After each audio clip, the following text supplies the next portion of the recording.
Très ému par cette marque de reconnaissance, il a remercié sa mère, principale artisane de ce prix, pour qui cette fête aurait pu être la sienne. Hélas, a-t-il dit, je regarde l'assistance, tu n'es pas là. À son père, homme de valeur dont les taloches et les conseils lui ont appris à grandir, en ce jour de gloire, mon père, j'espère que tu le vis de là où tu te trouves, puisque dans la salle, ta place est vide.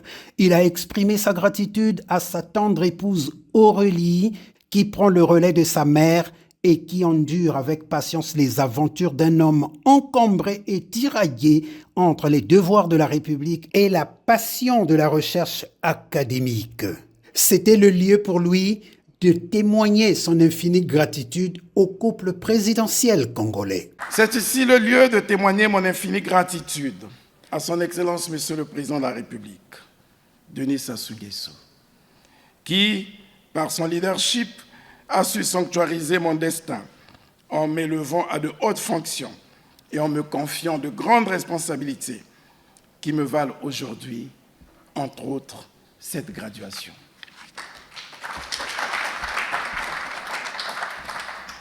À son école, j'ai beaucoup appris. À son école, j'ai été formé.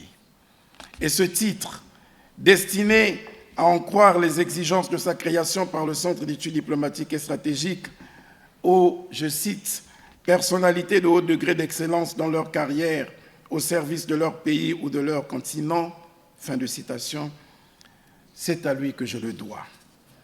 Je salue tout autant son épouse, Madame Antoinette Sassou Nguesso, cette dame au grand cœur qui m'a appris l'altruisme et m'a exercé dans l'humanitaire. Hommage enfin aux membres du jury sans lesquels cette cérémonie n'aurait pu avoir lieu. Monsieur Babacar Diallo, directeur général du Centre d'études diplomatiques et stratégiques de Dakar, cœur battant de cette institution, homme discret et infatigable, sa persévérance et son dévouement sont une inspiration pour nous tous.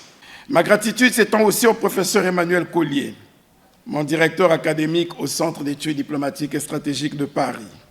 Aujourd'hui, conseiller spécial du directeur général du Centre d'études diplomatiques et stratégiques de Dakar et l'un de mes précieux guides. Son intelligence, son humanisme, sa fidélité et sa rigueur intellectuelle sont pour moi un phare, une boussole dans les tumultes de l'engagement académique.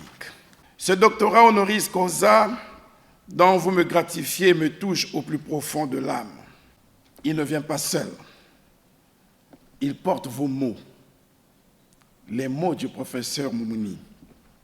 Il porte votre confiance, la confiance de l'ensemble des membres du jury et une fraternité intellectuelle qui est le socle de grandes œuvres. Il a dédié cette distinction à tous ceux qui ont pavé sa route, à ses enfants, ses petits-enfants, aux enfants du Congo et à ceux d'ailleurs. Pour l'heureux récipiendaire, recevoir ce doctorat honoris causa ici à Dakar n'est pas qu'une simple distinction, c'est un geste d'amitié, une main tendue, mais au-delà, c'est tout un symbole. Fin de citation.